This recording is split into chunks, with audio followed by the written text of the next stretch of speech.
അസ്സലാമലൈക്കും dear friends, ഇന്നത്തെ നമ്മുടെ റെസിപ്പി ഒരു വെറൈറ്റി പലഹാരമാണ്. നമ്മുടെ ഈ വീഡിയോ കണ്ടുകൊണ്ടിരിക്കുന്ന സമയത്ത് നിങ്ങൾക്ക് ഇഷ്ടപ്പെടുകയാണെങ്കിൽ ഒന്ന് ലൈക്ക് ചെയ്തേക്കണേ. അതുപോലെ തന്നെ നമ്മുടെ ഈ ചാനൽ ആദ്യമായിട്ട് കാണുന്നവരും ഇതുവരെയും സബ്സ്ക്രൈബ് ചെയ്യാത്തവരും പ്ലീസ് ഒന്ന് സബ്സ്ക്രൈബ് ചെയ്തേക്കണേ. ഞാനിടുന്ന വീഡിയോസ് ഉടനടി കിട്ടുന്നതിനായി സബ്സ്ക്രൈബ് ബട്ടന്റെ തൊട്ടടുത്ത് കാണുന്ന ബെല്ലൈക്കൺ കൂടി ക്ലിക്ക് ചെയ്തിട്ട് ഓൾ എന്ന ഓപ്ഷൻ എനേബിൾ ചെയ്യാനും മറക്കല്ലേ. ഒരു മിക്സിംഗ് ബൗളിൽ 2 ടീസ്പൂൺ ഇൻസ്റ്റൻറ്റ് ഈസ്റ്റ് ഇട്ട് കൊടുക്കാം. ഈസ്റ്റ് എടുക്കുമ്പോൾ പ്രത്യേകം ശ്രദ്ധിക്കുക, ഡേറ്റുള്ള പഴകാത്ത നല്ല ഫ്രഷ് ആയിട്ടുള്ള ഈസ്റ്റ് വേണം എടുക്കാൻ വേണ്ടിയിട്ട്. എന്നാൽ മാത്രമേ ഈസ്റ്റ് പെട്ടെന്ന് പൊങ്ങി കിട്ടുള്ളൂ. ഇതിലേക്ക് 1 ടേബിൾ സ്പൂൺ പഞ്ചസാര കൂടി ചേർത്ത് കൊടുക്കാം. ഇനി ഇതിലേക്ക് ആവശ്യത്തിന് വെള്ളം ഒഴിച്ചു കൊടുക്കാം. ഞാനിപ്പോൾ 1/2 കപ്പ് ചെറിയ ചൂടുള്ള വെള്ളമാണ് ഒഴിച്ചു കൊടുക്കുന്നത്. ഇനി നന്നായിട്ട് ഇതൊന്ന് മിക്സ് ചെയ്തെടുക്കാം. ഇനി ഈസ്റ്റ് പൊങ്ങി കിട്ടുന്നതിന് വേണ്ടിയിട്ട് കുറച്ച് സമയം ഒന്ന് മൂടി വയ്ക്കാം. ഈസ്റ്റ് പൊങ്ങാൻ വെച്ചിട്ട് ഒരു 6 മിനിറ്റ് ആയി. ഇപ്പം നല്ല ചൂടുള്ള സമയമൊക്കെ ആയതുകൊണ്ട് ഈസ്റ്റ് പെട്ടെന്ന് തന്നെ പൊങ്ങി കിട്ടും. അപ്പം ഈസ്റ്റ് കണ്ടില്ലേ, ഒരു 6 മിനിറ്റ് ആയപ്പോൾ നല്ലതുപോലെ ഒന്ന് പൊങ്ങി കിട്ടിയിട്ടുണ്ട്. ഫ്രഷ് ആയിട്ടുള്ള ഈസ്റ്റ് ആയതുകൊണ്ടാണ് ഇതുപോലെ പൊങ്ങി കിട്ടിയിട്ടുള്ളത്. ഇനി ഒരു മിക്സിംഗ് ബൗളിൽ 4 കപ്പ് മൈദ ഇട്ട് കൊടുക്കുക. അപ്പോൾ ഇതുപോലത്തെ ഒരു അളവ് കപ്പ് ഇല്ലാന്നുണ്ടെങ്കിൽ വീട്ടിലുള്ള ഏതെങ്കിലും കുറച്ച് വലിപ്പമുള്ള ഗ്ലാസ് എടുക്കുക. അതിനനുസരിച്ച് 4 കപ്പ് മൈദ അളന്നെടുക്കുക. ഇനി ഇതിലേക്ക് ആവശ്യത്തിന് ഉപ്പിട്ട് കൊടുക്കാം. ഞാനിപ്പോൾ 3/4 ടീസ്പൂൺ ഉപ്പാണ് ഇട്ട് കൊടുക്കുന്നത്. ഇനി ഇതിലേക്ക് 1 ടേബിൾ സ്പൂൺ ബട്ടർ മെൽറ്റ് ചെയ്ത് നല്ലതുപോലെ തണുത്തതിന് ശേഷം ഇതിലേക്ക് ഒഴിച്ചു കൊടുക്കുക. അപ്പോൾ ബട്ടറിന് പകരം നിങ്ങൾക്ക് വേണമെന്നുണ്ടെങ്കിൽ 1 ടേബിൾ സ്പൂൺ നെയ്യ് എടുക്കാം, അല്ലാന്നുണ്ടെങ്കിൽ 1 ടേബിൾ സ്പൂൺ എണ്ണ എടുക്കാം. അപ്പോൾ ഏതാണോ നിങ്ങൾക്ക് താല്പര്യം അതിനനുസരിച്ചെടുക്കാം. കൈവച്ച് നല്ലതുപോലെ ഒന്ന് മിക്സ് ചെയ്തെടുക്കാം. ഈ മാവും ബട്ടറും ആ ഉപ്പും മാവിൻ്റെ എല്ലാ ഭാഗത്തും എത്തണം. ഇപ്പോൾ ഇതാ ഒന്ന് മിക്സ് ചെയ്തെടുത്തിട്ടുണ്ട്.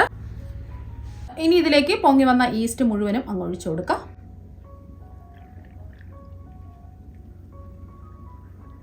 കൈവച്ച് നല്ലതുപോലെ ഒന്ന് മിക്സ് ചെയ്തെടുക്കാം. നോക്കിയിട്ട് വേണമെന്നുണ്ടെങ്കിൽ ആവശ്യത്തിന് വെള്ളം കൂടി ചേർത്ത് നമുക്കൊന്ന് കുഴച്ചെടുക്കണം.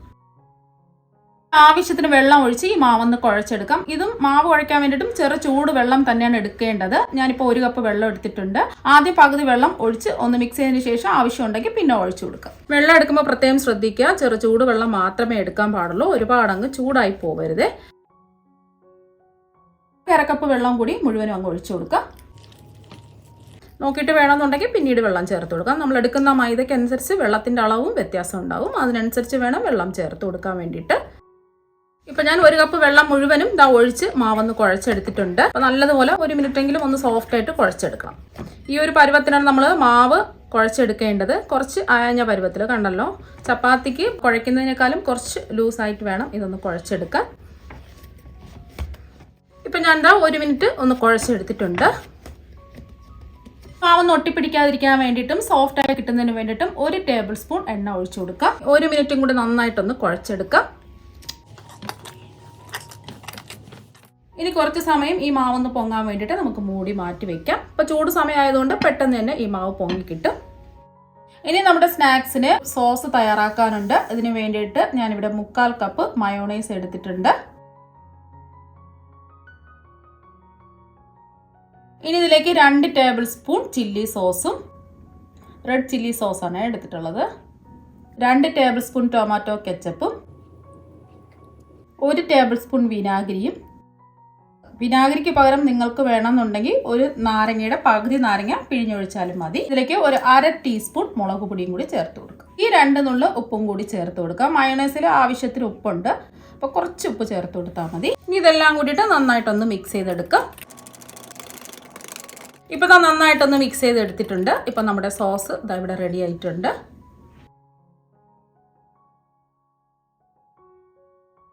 ഇനി ചൂടായി കിടക്കുന്ന ഒരു പാനിലേക്ക് 2 ടേബിൾ സ്പൂൺ എണ്ണ ഒഴിച്ചു കൊടുക്കുക.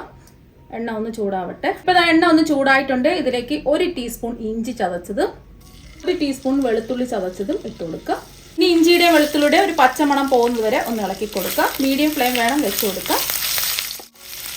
ഇപ്പോൾ ഒരു 10 സെക്കൻഡ് ആയപ്പോൾ ഇഞ്ചിയുടെയും വെളുത്തുള്ളിയുടെ ആ ഒരു പച്ചമണമൊക്കെ ഒന്ന് മാറിയിട്ടുണ്ട്. ഇനി ഇതിലേക്ക് 500 ഗ്രാം ചെറുതായിട്ട് കട്ട് ചെയ്തെടുത്ത ചിക്കൻ നല്ലതുപോലെ കഴുകിയെടുത്തതിന് ശേഷം ഇതിലേക്ക് ഇട്ട് കൊടുക്കാം. ആവശ്യത്തിനുള്ള ഉപ്പിട്ട് കൊടുക്കാം. ഞാനിവിടെ 3/4 ടീസ്പൂൺ ഉപ്പാണ് ഇട്ട് കൊടുക്കുന്നത്. അതുപോലെ തന്നെ ഒരു നാരങ്ങയുടെ പകുതി നാരങ്ങ ഒന്ന് പിഴിഞ്ഞ് ഒഴിച്ചു കൊടുക്കാം. ഇനി ഇതെല്ലാം കൂടിയിട്ട് ഒന്ന് ഇളക്കി കൊടുക്കാം. നമ്മൾ ഇളക്കി ഇങ്ങനെ വരുമ്പോൾ ആ ചിക്കൻ്റെ കളറൊക്കെ മാറി ചിക്കനിൽ നിന്ന് വെള്ളമൊക്കെ ഇറങ്ങി വരും. അതുവരെയും ഒന്ന് ഇളക്കി കൊടുക്കുക. മീഡിയം ഫ്ലെയിം വേണം വെച്ച് കൊടുക്കാൻ, ഫ്ലെയിം കൂട്ടിയിടരുത്. ഇപ്പോൾ കണ്ടില്ലേ, ചിക്കൻ്റെ കളറൊക്കെ മാറി ചിക്കനിൽ നിന്ന് വെള്ളമൊക്കെ ഇറങ്ങി വന്നിട്ടുണ്ട്. ഇനി നമുക്ക് മൂടി വെച്ച് ഈ ചിക്കൻ ഒന്ന് വേവിച്ചെടുക്കാം. ഇടയ്ക്കിടയ്ക്ക് ഒന്ന് ഇളക്കി കൊടുക്കുകയും വേണം. ഇപ്പോൾ ഒരു 8 മിനിറ്റ് ആയിട്ടുണ്ട്. ഇപ്പോൾ ആ ചിക്കനിൽ നിന്നുള്ള വെള്ളമൊക്കെ വറ്റിയിട്ടുണ്ട്. ഞാൻ ഇടയ്ക്കിടയ്ക്ക് ഒന്ന് ഇളക്കി കൊടുത്തിട്ടുണ്ടായിരുന്നു. ഇപ്പോൾ ചിക്കനൊക്കെ നല്ലതുപോലെ ഒന്ന് വെന്ത് കിട്ടിയിട്ടുണ്ട്. ഇനി ഇതിലേക്ക് 1 ടീസ്പൂൺ ചതച്ച മുളകാണ് ഇട്ട് കൊടുക്കുന്നത്. ഇതില്ലാന്നുണ്ടെങ്കിൽ 1/2 ടീസ്പൂൺ മുളക് പൊടി ചേർത്ത് കൊടുത്താലും മതി. ഇനി ഇതിലേക്ക് ചേർത്ത് കൊടുക്കുന്നത് 1 ടീസ്പൂൺ കുരുമുളക് പൊടിയാണ്. ഇതിൽ വേറെ പച്ചമുളകൊന്നും ചേർത്ത് കൊടുക്കുന്നില്ല. ഇനി ഇതിലേക്ക് ഒരു 1/2 ടീസ്പൂൺ ഗരം മസാലയും കൂടി ചേർത്ത് കൊടുക്കാം. ഇനി ഇതൊന്ന് ഇളക്കി കൊടുക്കാം.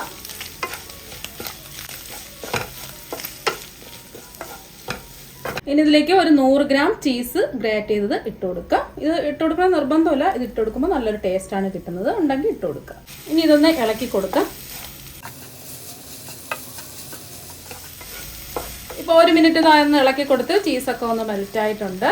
ഇനി ഒരു ക്യാപ്സിക്കം നീളത്തിൽ കട്ട് ചെയ്തത്, മീഡിയം സൈസ് 2 തക്കാളി അതിൻ്റെ കുരുവെല്ലാം മാറ്റിയതിന് ശേഷം നീളത്തിൽ കട്ട് ചെയ്തെടുത്തതും കൂടി ഇട്ട് കൊടുക്കുക. ഒരു സവാള നീളത്തിൽ കട്ട് ചെയ്തതും കൂടി ഇട്ട് കൊടുക്കുക. ഇനി എല്ലാം കൂടിയിട്ട് ഒന്ന് ഇളക്കി കൊടുക്കാം. ഒരു 30 സെക്കൻഡ് ഒന്ന് ഇളക്കി കൊടുത്താൽ മതി. ഇതൊന്നും വെന്ത് പോകരുത്. ഇപ്പോൾ ഒരു 30 സെക്കൻഡ് ആയപ്പോൾ പച്ചക്കറിയൊക്കെ ഒന്ന് വാടിയിട്ടുണ്ട്. ഇത്രയും മതി. ഇനി ഫ്ലെയിം ഓഫാക്കി ഇത് ചൂട് മാറാൻ വേണ്ടിയിട്ട് നമുക്ക് മാറ്റി വെക്കാം. ഇതിൽ വേറൊന്നും ചേർക്കേണ്ട ആവശ്യമൊന്നുമില്ല. ഇപ്പോൾ നമ്മുടെ മാവ് ഈസ്റ്റ് ചേർത്ത് കുഴച്ച് വെച്ചിട്ട് 1/2 മണിക്കൂറായി. ഇപ്പോൾ ആ മാവ് നല്ലതുപോലെ ഒന്ന് പൊങ്ങി വന്നിട്ടുണ്ട്. അഥവാ ഇതുപോലെ പൊങ്ങി വന്നിട്ടില്ല എന്നുണ്ടെങ്കിൽ 1/2 മണിക്കൂറും കൂടി മൂടി വെച്ച് കൊടുക്കുക. ഇനി നല്ലതുപോലെ ഒന്ന് കുഴച്ചെടുക്കുക.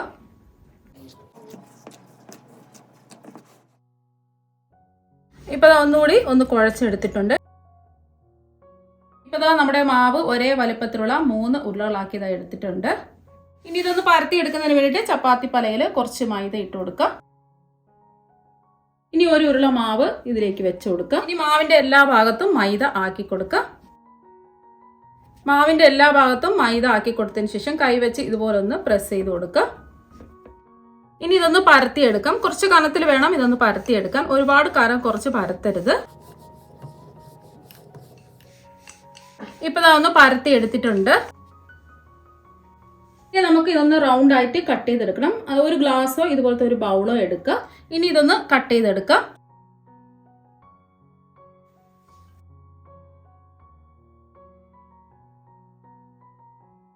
ഇപ്പോൾ ഇതാ റൗണ്ട് ആയിട്ട് കട്ട് ചെയ്തെടുത്തിട്ടുണ്ട്. ബാക്കിയുള്ള മാവ് നമുക്ക് മാറ്റാം. ഇത് കളയേണ്ട ആവശ്യമില്ല. വീണ്ടും ഇതുപോലെ തന്നെ ഉരുട്ടി പരത്തി ഒന്ന് റൗണ്ട് ചെയ്ത് കട്ട് ചെയ്തെടുക്കാം. ഇപ്പോൾ ഇതാ ഒരു പാൻ ഒന്ന് ചൂടാക്കാൻ വെച്ചിട്ടുണ്ട്. ലോ ടു മീഡിയം ഫ്ലെയിം വേണം വെക്കാൻ വേണ്ടിയിട്ട്. ഇനി നമ്മൾ കട്ട് ചെയ്തെടുത്ത ഓരോന്നായിട്ട് ഇതിലേക്ക് വെച്ച് കൊടുക്കാം.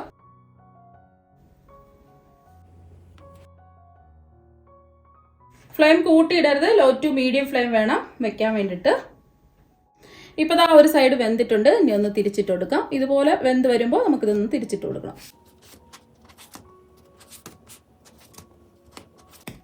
ഈ സൈഡും ഇതുപോലെ ഒന്ന് വെന്ത് വരട്ടെ. ഇപ്പോൾ ദാ ഈ സൈഡും റെഡി ആയിട്ടുണ്ട്. അപ്പോൾ ഇതുപോലെ ഒരു ചെറിയൊരു ഗോൾഡൻ നിറമാകുമ്പോൾ പാനിൽ നിന്ന് എടുത്ത് മാറ്റാം. ഇനി ഒരു ബൗളിൽ നീളത്തിൽ ചെറുതായിട്ട് കട്ട് ചെയ്തെടുത്ത 2 കപ്പ് കാബേജ് ഇട്ട് കൊടുക്കുക. ഇപ്പോൾ 2 കപ്പ് കാബേജ് ഇതായിട്ട് കൊടുത്തിട്ടുണ്ട്. ഇതിലേക്ക് ഒരു 1/2 കപ്പ് മയോണൈസ് ചേർത്ത് കൊടുക്കുക. ഇനി ഇതെല്ലാം കൂടിയിട്ട് ഒന്ന് മിക്സ് ചെയ്തെടുക്കുക. ഇതിൽ ഉപ്പൊന്നും ചേർക്കേണ്ട ആവശ്യമില്ല. നമ്മൾ മയോണൈസിൽ ഓൾറെഡി ഉപ്പൊക്കെ ചേർത്തിട്ടുള്ളതാണ്.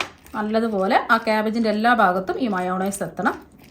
ഇപ്പോൾ ഇത് നന്നായിട്ടൊന്ന് മിക്സ് ചെയ്തെടുത്തിട്ടുണ്ട്. ഈ ഒരു രീതിക്ക് വേണം മിക്സ് ചെയ്തെടുക്കാൻ വേണ്ടിയിട്ട്.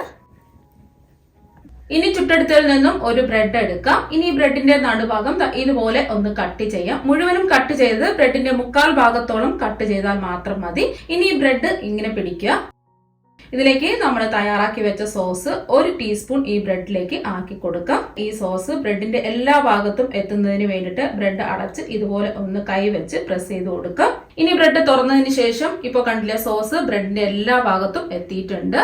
ഇനി ഇതിലേക്ക് കാബേജിന്റെ മിക്സ് 1 ടീസ്പൂൺ വെച്ച് കൊടുക്കാം.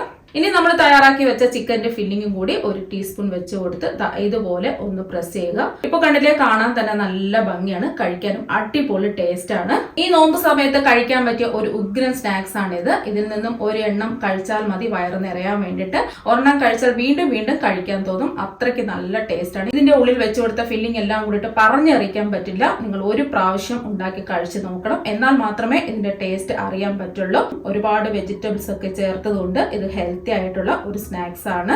അപ്പോൾ നിങ്ങൾ എല്ലാവരും ഉറപ്പായിട്ടും ഒരു പ്രാവശ്യമെങ്കിലും ഇതുപോലെ ഒന്ന് ട്രൈ ചെയ്ത് നോക്കുക. തീർച്ചയായും നിങ്ങൾക്ക് എല്ലാവർക്കും ഇഷ്ടപ്പെടും. അപ്പൊ നമുക്ക് മറ്റൊരു വെറൈറ്റി ഡിഷുമായിട്ട് വീണ്ടും കാണാം. താങ്ക്